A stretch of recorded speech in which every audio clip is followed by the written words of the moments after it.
de Mohamed. Nous vous remercions d'avoir répondu favorablement à notre invitation. On remercie vivement le comité d'organisation, à sa tête, professeur Bouzid, d'avoir organisé cette manifestation scientifique, combien importante, parce qu'elle s'inscrit dans un processus de formation et de mise à niveau. Cette formation est la troisième mission du Centre hospitalo-universitaire. Je tiens à remercier encore une fois le professeur Bouzid pour son engagement, pour sa disponibilité. Merci d'avoir permis à ces jeunes assoiffés de savoir, de participer, de se former et de se mettre à jour. L'administration, je vous l'ai dit, ça fait 6 mois. En 6 mois, vous avez préparé 2 manifestations scientifiques.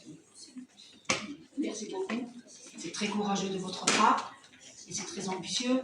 Donc la direction vous réitère encore une fois toute sa disponibilité à vous accompagner dans toutes vos tâches, soit hospitalo ou universitaires. Merci encore une fois et je déclare officiellement l'ouverture de la journée. Bon courage pour vos travaux. Bonjour, salam alaikum.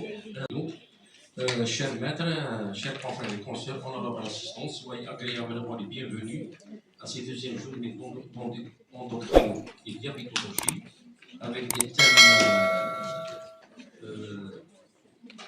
d'obésité variés, d'obésité, pathologie thyroïdienne et diabète.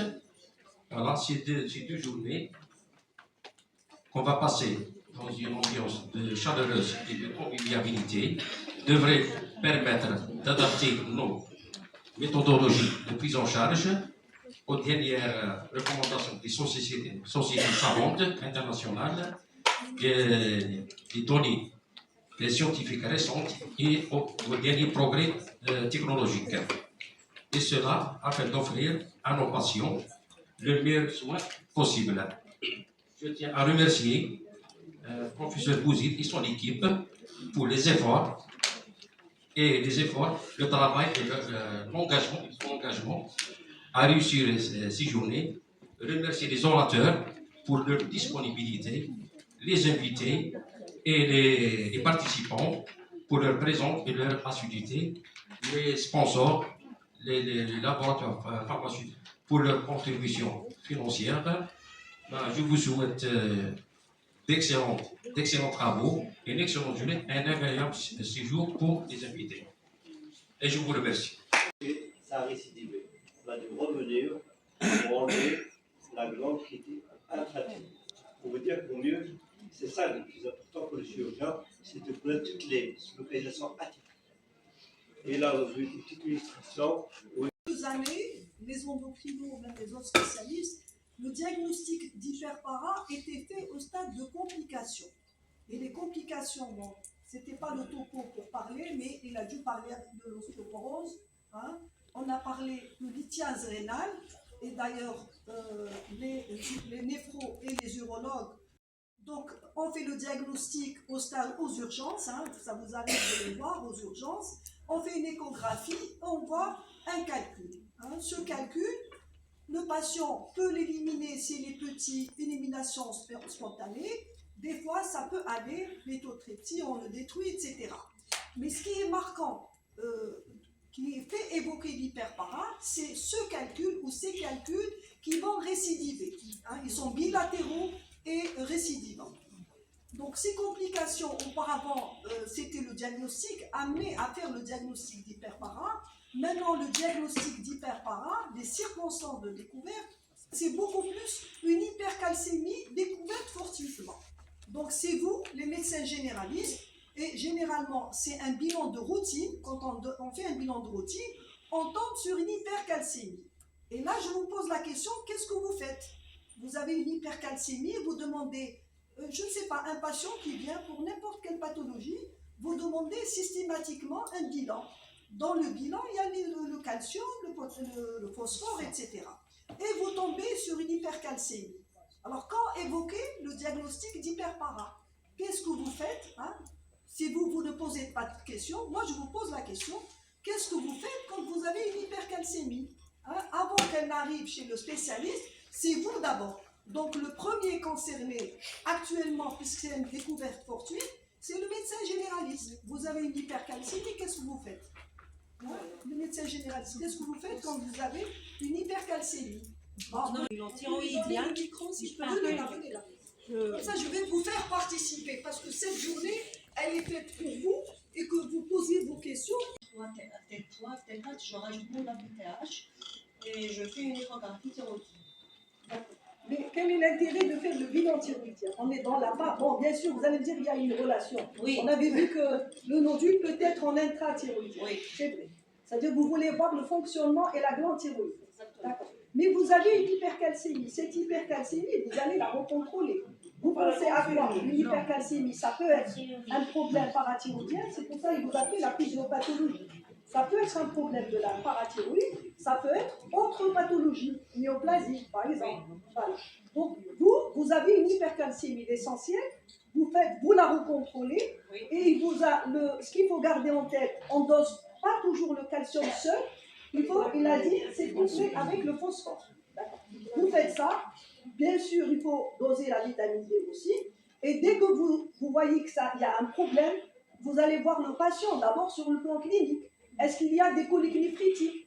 Est-ce qu'il y a des douleurs osseuses? C'est ça les symptômes dont il a parlé, les signes cliniques qui font évoquer l'hypercalcémie. D'accord. Vous la contrôlez et vous tombez sur toujours, vous avez un problème calcémique qui est là. Elle est là. C'est pas un truc transitoire, c'est pas une erreur de labo. Qu'est-ce que vous faites? Vous l'envoyez au spécialiste. Oui. Voilà. De chercher et de faire des explorations si la biologie n'est pas en faveur d'une hyperpara. D'accord. Donc diagnostic, ce qu'il faut retenir, diagnostic biologique, le plus souvent une découverte fortuite lors d'un bilan. D'accord. Maintenant, il vous a donné même nous, en tant professeur Sahab, il a dit, c'est l'endocrino, parce que c'est vrai, quand nous, on a une hypercalcémie, on n'arrive pas à trancher avec une PTH normale. Il vous a donné tous les cas de figure. On peut avoir PTH élevé alors que la calcémie est normale. Et c'est ça ce qu'on devrait discuter en RCP quand on a des anomalies. Parce que bon, on peut trouver peut-être l'adénome. Est-ce que cet adénome existe vrai ou non? Et on va envoyer au chirurgien. Alors que normalement, on devrait vraiment asseoir un diagnostic biologique. Et après, on va faire le bilan de localisation. Alors, dans le bilan de localisation, est-ce que vous avez des questions? Vous voyez, je suis en train de vous faire parler. Hein? Docteur Nati, elle a fait une très belle présentation. D'ailleurs, il y avait calcémie élevée. Il faut toujours aussi faire la calciurie. Hein? Le prof, c'est moi qui lui pose les questions. C'est à vous de poser les questions. Alors, la calciurie aussi élevée. Il vous a donné tout le tableau biologique. Alors, quand faut-il faire le bilan paraclinique?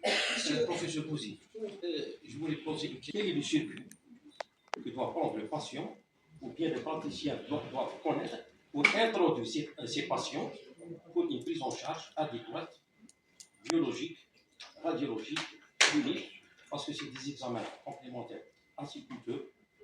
Est-ce que les malades, un médecin généraliste avec un périphérie, bien spécial, ou un chirurgien, est-ce qu'il doit les adresser en consultation ou bien restreinte? Est-ce que cette prise en charge elle est ambulatoire ou bien hospitalière? Parce que c'est des doléances qu'on vit.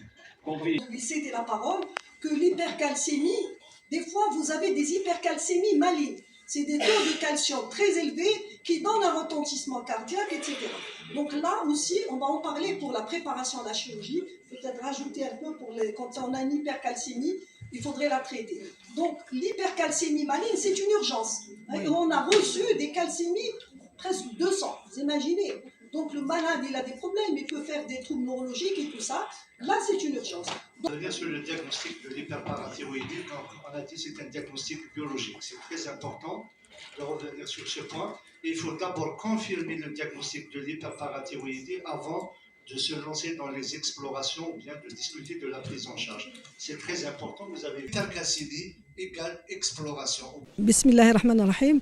Je suis le professeur Bouzid, chef de service d'endocrinologie, diabétologie du CHU de Tizi Ouzou.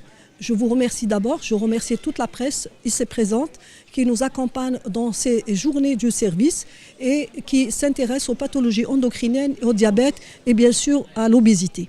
Donc l'obésité est une maladie chronique, elle a des complications sur la santé du citoyen. Et le diabète également, c'est une pathologie. Ces deux pathologies sont fréquentes chez nous. Donc on a discuté de la prise en charge et de diagnostic de ces deux pathologies au cours de ces 2 journées. Et je vous remercie.